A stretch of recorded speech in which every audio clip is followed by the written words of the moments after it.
বাংলাদেশে যত জমি আছে এই জমির খুব সামান্য অংশের মালিক মেয়েরা, আর সব ছেলেদের নামে। কিভাবে হলো এটা? অথচ একজন মেয়ে বাপ থেকে পায় জমি, মা থেকে পায়, স্বামী থেকে পায়, সন্তান থেকে পায়, আরো অনেকের থেকে পাওয়ার সম্ভাবনা আছে। এতদিক থেকে একটা মেয়ে সম্পদ পাইতে পারে, তাহলে এই দেশে মহিলা যারা আছেন তাদের সবার নামে এই জমি থাকার কথা। কিন্তু আপনি খুঁজে নেন আপনার ঘরে মহিলা কয়জনের নামে জমি আছে, ঠিক না ভাই? ঠিক। এভাবে গোটা দেশে মেয়েদেরকে আমরা ঠকাচ্ছি। আর যত উল্টা পাল্টা মাসালা, এগুলা ফতোয়াবাজিও সব মহিলাদের নামে ভুলভাল আমরা চাপাই দিচ্ছি। নারীদেরকে নির্যাতন করে সে কখনো ভালো মুসলমান হতে পারে না।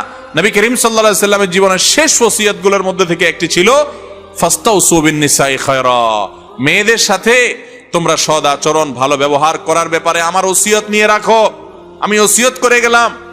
নবী সাল্লাল্লাহু আলাইহি সাল্লামের সেই ওসিয়ত আজ আমাদের কাছে অসহায়। কি দাড়িয়ালা, কি বেদাড়িয়ালা, কি মুরব্বী, কি হাজী সাহেব, গাজী সাহেব, কি মাওলানা সাহেব, মুফতি সাহেব, সব সবই এখানে সমান সাহেব। মেয়েদের অধিকার দেয় না।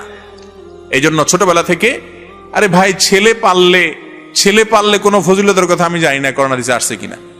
মেয়ের কথা আছে যে আপনি যদি 2টা মেয়ে পালেন, 3টা মেয়ে পালেন, এমনকি একটা মেয়েও যদি পালেন, তার সাথে সদাচরণ করেন, সুন্দর করে তারবিয়াত করেন, আদর যত্ন করেন, উপযুক্ত পাত্রস্থ করেন, দিনের পথে চালান, ভালোভাবে লালন পালন করেন, তাহলে আপনার জন্য জান্নাতের দায়িত্ব মুহাম্মদ সাল্লাল্লাহু আলাইহি সাল্লাম নিয়েছেন। আর ছেলে যদি 1 ডজনও পালেন, তার জন্য কোনো পুরস্কারের কথা আমি অন্তত জানি না কোন হাদিসে আছে। তবে হ্যাঁ, সন্তান ভালো করলে তার একটা সওয়াব অবশ্যই আছে, কিন্তু ছেলে হলে আলাদা কোনো ফজিলত নাই, মেয়ে হলে আলাদা ফজিলত আছে। যে ইসলাম মেয়েকে লালন পালন করা থেকে নিয়ে এত গুরুত্ব দিয়েছে।